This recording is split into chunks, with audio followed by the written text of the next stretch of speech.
अब फर्दर आ जाते हैं चेक बॉक्सेस पे कि चेक बॉक्स हम किस तरह से इंप्लीमेंट करें। So same process check box के लिए भी मैं यहां से आके एक div फॉर्म ग्रुप और यहाँ से एक लेबल क्रिएट कर लेता हूँ मैं जेंडर आईडी की बजाय। यहाँ से मेरे पास क्या लेबल आ जाएगा, लेट्स से मैं इसे इंटरेस्ट का नेम दे देता हूँ, इंटरेस्ट। और इसके बाद यहाँ से हमारे पास इसी तरह से सेम, बल्कि मैं यहाँ से कोड कॉपी कर लेता हूँ चेक बॉक्सेस के लिए और यहाँ पे पेस्ट करवा देता हूँ। अब रेडियो बटन्स और चेक बॉक्सेस में एक मेजर डिफरेंस है जो हमने समझना है। क्यों समझना है? ताकि हम अपनी लॉजिक्स को उसके अकॉर्डिंग चेंज कर सके। अब रेडियो बटन में यूजर एक टाइम में एक रेडियो बटन ही सिलेक्ट कर सकता है, चाहे वो मेल होगा फीमेल होगा। मल्टीपल रेडियो बटन सिलेक्ट नहीं हो सकते। इसी तरह जब मेरे पास डेटाबेस में से डाटा आएगा तब मेरे पास उन दोनों में से जो सा सिलेक्ट होगा वो रेडियो बटन चेक हो जाएगा। लेकिन चेक बॉक्स के सिनेरियो में हमारी रिक्वायरमेंट थोड़ी सी चेंज होती है। क्या चेंज होती है कि यूजर यहां से मल्टीपल चेक बॉक्सेस को सिलेक्ट कर सकता है। अब फॉर एग्जांपल मैंने यहां पे 3 चेक बॉक्सेस डिस्प्ले करवाए हैं, मैं सिर्फ एक को चेक करता हूं। मैंने एक को चेक किया, मेरे पास लेट से एक का रिकॉर्ड डेटाबेस में चला गया। अब जब कल को मैं यहां पे एडिट पे क्लिक करूंगा तो क्या मुझे एक चेकबॉक्स डिस्प्ले करवाना है या मुझे सभी के सभी चेक बॉक्सेस डिस्प्ले करवाने हैं, और उनमें से जो सा चेकबॉक्स यूजर ने चेक किया था वो चेक होना चाहिए। यहां पे सिनेरियो थोड़ा सा डिफरेंट है, हमने इसे समझना है। हम इससे पहले जो वर्किंग रेडियो बटन्स और ड्रॉप डाउन के लिए करते आ रहे हैं वो वर्किंग करके देख लेंगे। अगर हमारी रिक्वायरमेंट फुलफिल हो रही होगी वेल एंड गुड, नहीं हो रही तो हम इसका एक और वे देख लेंगे। अब इसी तरह इंटरेस्ट है। अब इंटरेस्ट के लिए मुझे एक मॉडल क्रिएट करना है। मैं यहाँ पे आके मॉडल्स के अंदर मॉडल क्रिएट कर लेता हूँ इंटरेस्ट के नाम से, जिसे हम इंटरेस्ट का नेम दे दें या अगेन हम इसे इंटरेस्ट मास्टर का नाम दे दें, इंटरेस्ट आईडी। और यहाँ से मैं इसे नेम दे देता हूँ नेम की। अब इन दोनों का रिलेशन क्या होगा आपस में, ऐप यूजर का और इंटरेस्ट का? क्या इनका रिलेशन 1 to many का होगा या मैनी टू मैनी का होगा? ये हम डिस्कस कर चुके हैं। हमने पहले ऑब्जर्व करना है फिर रिलेशन क्रिएट करना है। इस तरह नहीं करना है कि जैसे हम जेंडर और सिटीज में रिलेशन क्रिएट करते आ रहे हैं, एज इट इज हम अज्यूम कर लें कि इंटरेस्ट में भी 1 to many का होगा। एक यूजर के अकॉर्डिंग मल्टीपल इंटरेस्ट होंगे और इसी तरह एक इंटरेस्ट को मल्टीपल यूजर्स भी सिलेक्ट कर सकते हैं, तो इन दोनों का रिलेशन होगा मैनी टू मैनी का। इसका बेस्ट वे क्या है, आपने एक्सेल क्रिएट करनी है, एक्सेल के अंदर डाटा इंसर्ट करवा के इसे चेक कर लेना है कि इनका रिलेशन क्या होगा। मैं यहाँ पे डायरेक्टली इंप्लीमेंट कर रहा हूँ, इंटरेस्ट और ऐप यूजर का रिलेशन होगा मैनी टू मैनी। तो हमें पता है जब भी मैनी टू मैनी का रिलेशन होगा तो हम इसके लिए एक थर्ड टेबल क्रिएट करते हैं। मैं इस थर्ड टेबल को नाम दे देता हूँ यूजर इंटरेस्ट के नाम से, और इस थर्ड टेबल के अंदर इन दोनों टेबल्स की primary keys as a foreign key use हो रही होती हैं। सो मैं वही कॉन्सेप्ट यहाँ पे इंप्लीमेंट कर लेता हूँ। ये मेरे पास इस टेबल की प्राइमरी की होगी, प्राइमरी की, और यहाँ पे आके फर्स्ट पे मैं यहाँ पे वर्चुअल प्रॉपर्टी क्रिएट कर लेता हूँ। किस टेबल की? ऐप यूजर टेबल की, ऐप यूज़र। और इसके बाद इसकी फॉरेन की ऐड कर लेता हूँ, ऐप यूज़र आईडी, सॉरी इसकी फॉरेन आईडी है मेरे पास। मैं इस आईडी को ही कॉपी कर लेता हूँ ताकि इनके नेम का कोई इशू ना आ जाए मेरे पास। सो सेम नेम मैंने यहाँ पे कॉपी करके पेस्ट कर दिया, यूज़र आईडी। और अब ये फॉरेन की किस टेबल की है? फॉरेन की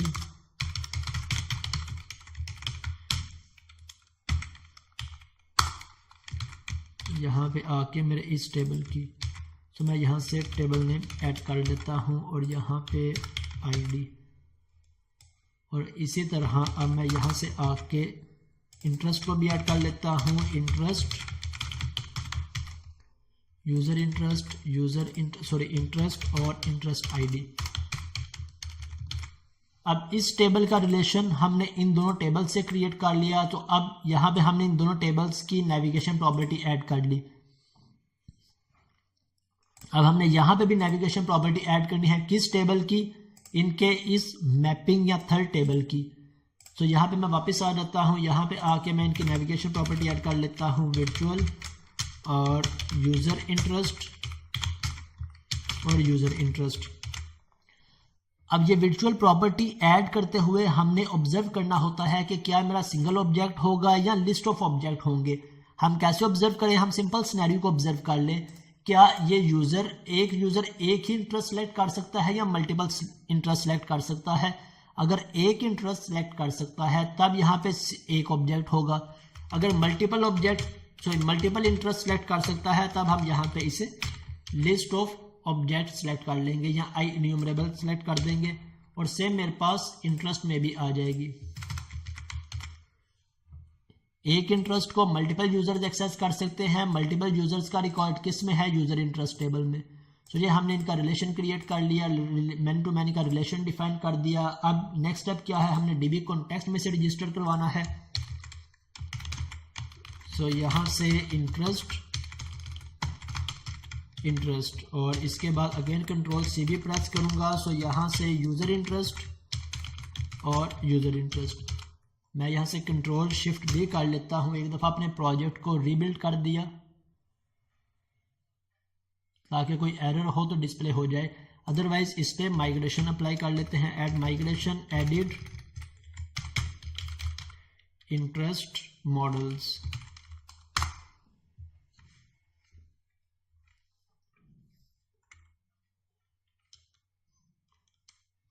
इसके बाद अपडेट डेटाबेस। अब मुझे कैसे पता चलेगा कि मेरा ये रिलेशन मैनी टू मैनी का प्रॉपर क्रिएट हुआ है या नहीं। मैं हमेशा रिकमेंड करता हूं कि आप यहाँ पे आके इसकी डायग्राम क्रिएट कर लें। मैं यहाँ से सभी विंडोज़ को क्लोज कर लेता हूँ, क्लोज ऑल डॉक्यूमेंट्स। मैं इस डाटाबेस को रिफ्रेश करता हूँ, इसके बाद इस डाटाबेसेस फोल्डर को रिफ्रेश करता हूँ और यहाँ से आके अपनी डाटाबेस की डायग्राम क्रिएट कर लूँगा, तो मुझे सारे के सारे रिलेशंस क्लियर हो जाएंगे कि किस टेबल का किसके साथ रिलेशन है, वन टू वन का है या मैनी टू मैनी का है।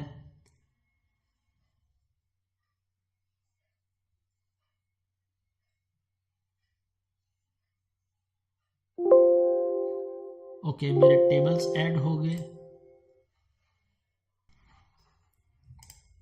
यहां से ओके कर देता हूं मैं। User interest table no longer exist in the database, इसे कैंसिल कर देते हैं। अभी मेरे पास इंटरेस्ट और यूजर इंटरेस्ट का टेबल ऐड नहीं हुआ। यूजर इंटरेस्ट का टेबल आ रहा है लेकिन इसका रिलेशन क्यों क्रिएट नहीं हुआ हमारे पास।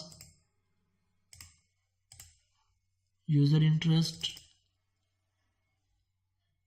ऐप यूजर, इसके बाद इंटरेस्ट और इंटरेस्ट, यहाँ पे यूजर आईडी और फिर ऐप यूजर, यहाँ पे आके भी यूजर इंटरेस्ट और इंटरेस्ट में आके भी यूजर इंटरेस्ट। यहाँ से रिफ्रेश करके देख लेते हैं। हमें भी मुझे डाटाबेस को क्लोज करके ओपन करना पड़े तब मेरे पास ये डायग्राम करेक्ट वे के अंदर ओपन हो।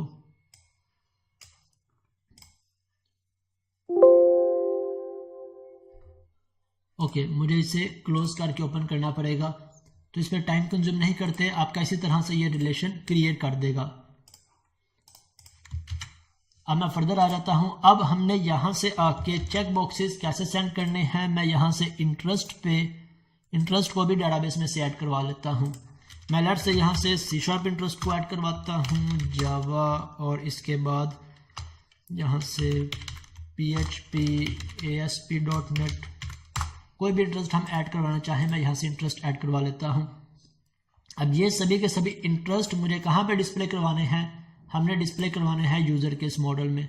सो अगेन हम इसके लिए सिलेक्ट लिस्ट प्रॉपर्टी को यूज़ कर लें और इसे पास करवा दें। सो यहाँ से आके मैं इसे भी क्लोज कर लेता हूँ, बाकी एक्स्ट्रा विंडोज़ को क्लोज कर लेता हूँ। मैं आ जाता हूँ ऐप यूज़र्स और यहाँ से आके इसे ही कॉपी करता हूँ और नीचे आके पेस्ट कर देता हूँ।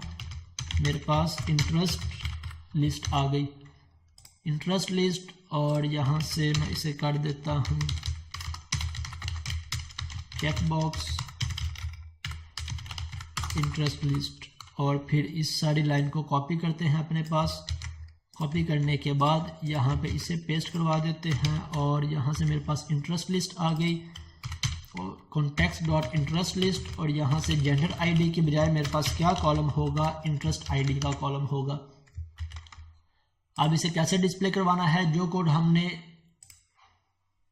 रेडियो बटन के लिए यूज़ किया हम सेम कोड को यूज़ कर लेंगे। मैं यहाँ से आ जाता हूँ इस पे और मॉडल डॉट, या फिर मैं इसी कोड को यहाँ से कॉपी करता हूँ और सिर्फ चेकबॉक्स के लिए हमने इसके टाइप को चेंज करना है।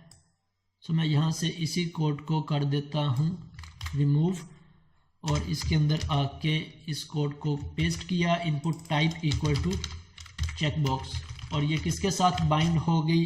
अब ये मेरी किसके साथ बाइंड होगी, ये भी हमारा एक इम्पोर्टेंट क्वेश्चन है, क्योंकि हमारे इस मॉडल के अंदर तो इंटरेस्ट आईडी का कोई कॉलम ही नहीं है। जिस तरह सिटी आईडी का कॉलम है, जेंडर आईडी का कॉलम है, इंटरेस्ट आईडी का कॉलम तो हमारा थर्ड मॉडल के अंदर है। यहाँ पे हम इसे कैसे बाइंड करवाएं, इस व्यू के अंदर आके हम इसे यहाँ से कैसे बाइंड करें। मैं फिल वक्त के लिए इसे रिमूव कर रहा हूँ, इसे हम बाद में देखते हैं। यहाँ से मेरे पास जो वैल्यू आएगी वैल्यू इसके अंदर चली जाएगी, टेक्स्ट आएगा, टेक्स्ट इसके अंदर डिस्प्ले हो जाएगा। अब इसे लेट से रन करके देखते हैं क्या मेरे पास इंटरेस्ट लिस्ट डिस्प्ले हो रही है या नहीं। और यहाँ से इंटरेस्ट लिस्ट है या यूज़र इंटरेस्ट लिस्ट है, इसे हमने ओके। अब मेरे पास सारी की सारी लिस्ट डिस्प्ले हो गई, C#, Java, PHP, ASP। Okay, let's say मैं यहाँ से इन दो चेक बॉक्सेस को सिलेक्ट करता हूँ। अब मेरे पास डेटाबेस के अंदर कंट्रोलर में इनकी आईडीज जानी चाहिए या इनके नेम जाने चाहिए। डेफिनेटली इनकी आईडीज जानी चाहिए। आईडीज कैसे पास होंगी, मैं किस तरह से इनकी आईडीज को गेट कर सकता हूँ। मेरे पास दो वेज हैं, या तो मैं यहाँ से C# और जावा की आईडी सेंड कर दूं। मैं क्या फंक्शनैलिटी इंप्लीमेंट करूं, क्या लॉजिक इंप्लीमेंट करूं कि मेरे पास इनकी आईडीज फॉरवर्ड हो जाए। सेकंड क्वेश्चन ये है कि इसे हम बाइंड किस तरह से करेंगे। हमारे पास ये मॉडल होगा, इसके अंदर तो हमने कोई भी इंटरेस्ट आईडी के नेम से कॉलम क्रिएट नहीं किया। अगर हम इंटरेस्ट आईडी के नेम से कॉलम क्रिएट कर भी लेते हैं तो यहाँ पे हमारे पास मल्टीपल आईडीज होंगी, वो कैसे बाइंड होंगी। इसके बाद नेक्स्ट, जब यूजर एडिट पे क्लिक करेगा, यहाँ से मैं एडिट पे क्लिक करता हूँ, तो जोन सी यूजर ने ये सिलेक्ट की होंगी वो सिलेक्ट भी होनी चाहिए। ये क्या फंक्शनैलिटी होगी, ये मैं आपको एज एन टास्क दे रहा हूँ करने के लिए, इसे समझने के लिए, क्योंकि मुझे यहाँ पे आपकी लॉजिक चेक करनी है कि आप इस सिनेरियो को किस तरह से ऑब्जर्व करते हो और क्या लॉजिक इंप्लीमेंट करते हो, और फिर नेक्स्ट क्लास में हम इसे कंप्लीट करेंगे।